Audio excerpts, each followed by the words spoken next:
नमस्कार प्यारे भाइयों बहनों, गुड इवनिंग। कैसे हैं आप लोग। आज के इस वीडियो में अपन एक महत्वपूर्ण विषय पर चर्चा करने वाले हैं जो आजकल हाईलाइटेड है और बहुत सारे लोगों को इस पर मिर्ची भी लग रही है। तो बहुत सारे जवाब हैं जो इस वीडियो में देने हैं। शुरुआत करते हैं। आपको इस वीडियो में एक भाई साहब बिगुल बजाते हुए दिखाई दे रहे हैं। जगह जो है वो झांसी की ITI की पहाड़ियां हैं और जो भाई साहब हैं वो हम स्वयं हैं। क्योंकि जब भर्ती आई, देखो हम जिस एज में हैं, जिस बैकग्राउंड से आते हैं, जिस जगह पर खड़े हैं, हमें ये लगता है कि कहीं ना कहीं नौकरी मिल जाए। अब वो सपने एक अलग चीज हो गई। अब जरूरी है सरवाइव करने के लिए नौकरी पाना। तो कहा कि वैकेंसी आई है तो भर्ती करें, कोशिश करेंगे। फिर पता चलता है कि पुलिस की भर्ती और है तो पूरी ताकत से कोशिश करेंगे। तो भाई हमने भी इसके लिए बिगुल बजाना चुना और बिगुल बजाने की कुछ दिन प्रैक्टिस करी। इसके साथ हमने एक और इक्विपमेंट बजाने पर काम कर रहे थे, ये आप देख रहे होंगे। इस पर भी हमने कुछ दिन काम किया, लेकिन अंत तक हमें ये समझ में आ गया कि भाई ये अपने बस का नहीं है और संभवतः हम इसको बजाना सीख नहीं पाएंगे। हमने इसका फॉर्म भी नहीं भरा और ये भर्ती छोड़ दी। लेकिन बहुत सारे लोग ऐसे थे जो पहले से म्यूजिक में रुचि रखते थे, संगीत वाद्य यंत्रों में रुचि रखते थे, जिनको कई सारी चीजें पहले ही बजाना आता था, चाहे वो बिगुल हो, बैंड हो या फिर कुछ और चीजें हो, हारमोनियम वगैरह हो, सेक्सोफोन हो, पियानो हो। बहुत सारी चीजें हैं जो पहले से बजाना जानते थे, उनकी रुचि थी, दिलचस्पी थी। उन्होंने इसके लिए और तैयारी की। कुछ लोग नहीं जानते थे तो भी उन्होंने लंबे समय तक तैयारी की। लोगों ने फॉर्म भरे, अपने अपने स्तर पर सबने मेहनत करी, हर कोई करता है। ये उस भर्ती का जो है विज्ञापन है जिसमें ये दिखा गया है कितनी भर्ती थी। 679 पद आए थे। ये श्रेणीवार पद दे रखे हैं। अभ्यर्थियों ने तैयारी की। लंबे समय तक इसका जो है ट्रायल हुआ, ट्रायल लिया गया। उस ट्रायल के आधार पर 679 पदों के 3 गुने अभ्यर्थियों को जो है बुलाया जाना था। लगभग 2037 अभ्यर्थियों को बुलाया जाना था। भाई काय के लिए? इंटरव्यू के लिए। क्योंकि आप भी जानते हैं पहले इसमें क्या होना था कि आप कोई वाद्य यंत्र बजाएंगे, 60 नंबर का वो रहेगा। उसके बाद 3 अलग अलग वाद्य यंत्र चुनेंगे, 5-5 नंबर के वो रहेंगे, तो होगा आपके 75 नंबर। 25 नंबर का होगा इंटरव्यू। इसके बाद फाइनल मेरिट में नाम आएगा। तो शुरुआत में जब वाद्य यंत्र लोगों ने बजाए और बहुत सारे अभ्यर्थियों को इसमें पास किया गया, फेल किया गया। हजारों अभ्यर्थी थे, 70-80 हजार शायद इसमें शामिल हुए थे, मुझे एक्यूरेट डाटा नहीं पता है। उस समय पर जो लोग फेल हो रहे थे वो लोग कह भी रहे थे कि भाई साहब हम अच्छा बजा लेते थे, हमारे जो साथ वाले थे हमने ही उन्हें नोट निकालना सिखाया, हमने उन्हें बजाना सिखाया और वो पास हो गया, आज हमें फेल कर दिया। तो लोगों ने ये सोचा, जैसे अगर मैं कहूँ कि भाई मैं बहुत सुंदर हूँ, मैं बहुत अच्छा बोलता हूँ, अपने आप में तो हर कोई अपने आप को अच्छा ही लगता है, पर हकीकत इसके परे होती है। अरे हाँ या ना, हम खुद की तारीफ करें, इससे कोई फर्क थोड़ी पड़ना है। हम कहें कि हम तो भाई योग्य है, हमने कई बार पेपर पुलिस का पास किया है लेकिन बावजूद उसकी नौकरी नहीं लगी, वो फलाना आदमी पहली बार में लग गया, वो हमसे ज्यादा योग्य होगा। तो सबने यही माना कि ठीक है वो आपसे ज्यादा बेहतर कर रहे होंगे या फिर जो करा रहे होंगे उनकी नजर में वो ज्यादा बेहतर होंगे। यहां तक कोई दिक्कत नहीं थी। तो 679 पदों के लिए 2037 अभ्यर्थियों को बुलाया जाना था। अंत तक यही सब चलता रहा, लेकिन लास्ट टाइम पर 1271 लोगों को ही इंटरव्यू के लिए बुलाया गया। यहां से माजरा फंस गया कि पहले आपने जिन लोगों को पास कर दिया था अचानक से उनको फेल क्यों कर दिया।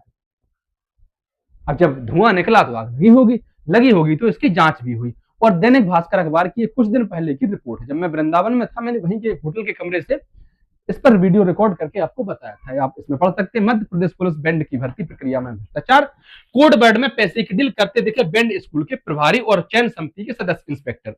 बातचीत में 5 बजे की ट्रेन और 4 बजे की ट्रेन जैसे कोड सामने आए। ऐसे तैयार हुआ डमी कैंडिडेट और शुरू हुई पड़ताल। पहली बात तो ये खबर हमने नहीं कही। इस खबर आने के पहले हमने इस पर कोई जांच नहीं करी, ना हमारे ऐसी कुछ सोर्स हैं जो आप हमें ब्लेम करो। खबरें निकली, वो खबरें हमने आप तक पहुंचाई। इसके लिए अगर आप मुझे कहेंगे तो ये किसी भी कीमत पर बर्दाश्त नहीं किया जाएगा। चाहे आप कोई माई का लाल बने रहे, जहां कहें वहां सही, किसी भी मैदान में फैसला हो जाए, जैसे कहें वैसे सही। सुनूंगा नहीं मैं, स्वाभिमान से समझौता कभी नहीं कर सकता। चाहे आप किसी भी पद पर बने रहें, चाहे कोई भी बने रहे। जिसको लग रहा है कि भाई एक कोई कह रहा था कि तुमसे कुछ नहीं होता इसलिए तुम बुराई कर रहे हो, भाई हम नहीं कर रहे बुराई। ये तो राज्य के लगभग सबसे बड़े अखबार में ही निकला है, उनसे कहो ना, हमने तो आपको खबर बताई है।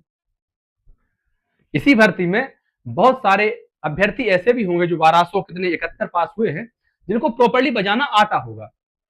आपके साथ हमारी सहानुभूति है, लेकिन मैं आपसे इतना कहता हूं कि हाथ कंगन को आरसी क्या, पढ़े लिखे को फारसी क्या। आपको बजाना आता है, कहीं भी बजा देंगे, किसी भी मौसम में किसी भी इंस्ट्रूमेंट बजा के बता देंगे।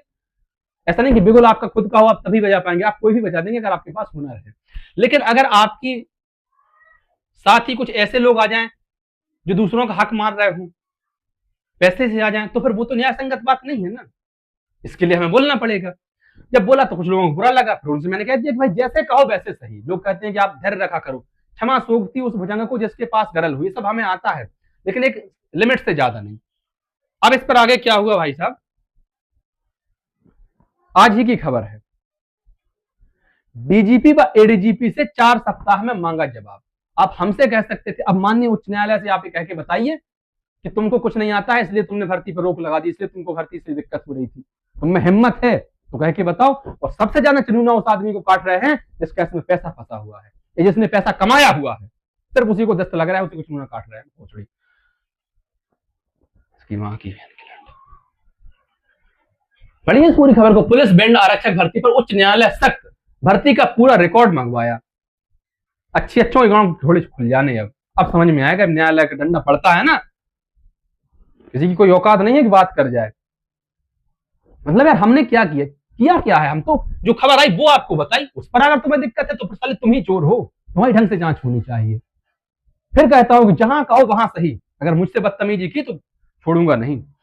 इस खबर को पढ़ते हैं भाइयों। मध्य प्रदेश पुलिस बैंड आरक्षक भर्ती के 679 पदों का विवाद अब मध्य प्रदेश उच्च न्यायालय पहुंच गया। मंगलवार को न्यायमूर्ति विशाल घटक की एकलपीठ ने सुनवाई कर राज्य सरकार, डीजीपी और भर्ती चयन समिति के चेयरमैन एडीजीपी को नोटिस जारी कर दिया है।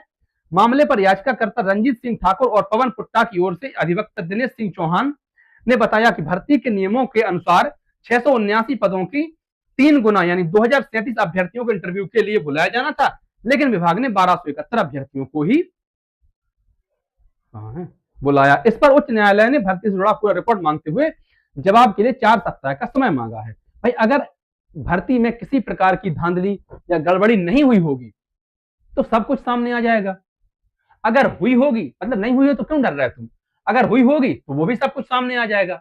सब्र रखो, इतना उत्तेजित होने की जरूरत नहीं है।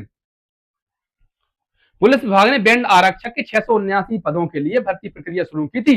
इसमें स्किल टेस्ट के आधार पर अभ्यर्थियों को शॉर्टलिस्ट कर इंटरव्यू लिया जाना था। नियम 8B7 के तहत रिक्त पदों के 3 गुना अभ्यर्थियों को इंटरव्यू के लिए बुलाया जाए, उस हिसाब से 2037 अभ्यर्थी बुलाए जाने थे। विभाग के 5 अगस्त के पत्र में करीब 2037 अभ्यर्थियों को बुलाने की बात सामने आई थी, लेकिन 12 अगस्त को परिणाम जारी होने के बाद सिर्फ 1271 अभ्यर्थियों को इंटरव्यू के लिए बुलाया गया। इस तरह 766 अभ्यर्थियों का अंतर सामने आया। तो जब आपने पहले ये कहा था कि हम 2037 को बुला रहे हैं, फिर 1271 को क्यों बुलाया, यही पेच फंसा रहा। अब इसकी जांच होगी तो कई सारी चीजें सामने आएंगी, झूठ और सच भी सामने आ जाएगा। हमारे खुद के ना तो मीडिया संस्थान ना कोई जांच एजेंसी है, जो खबरें आती हैं उनको वेरीफाइड करके आप तक पहुंचाते हैं। ऐसा नहीं किसी ने आंजा गांजा पीकर कुछ बोल दिया हम वो आप तक लाते फिर, नहीं, जो प्रतिष्ठित चीजों से आती है, प्रतिष्ठित संस्थाओं से आती है, वही हम आप तक पहुंचाते हैं। तो हमें ब्लेम करने से आप बेहतर है कि आप उनसे कहें जहां से ये चीजें शुरू हुई हैं। बाकी आप इस विषय में क्या सोचते हैं कमेंट करके अपनी राय जरूर दीजिए। वीडियो आपको अच्छी लगी हो, जानकारी पसंद आई हो तो लाइक कर दें, हाथ जोड़कर निवेदन है सब्सक्राइब कर दें। आप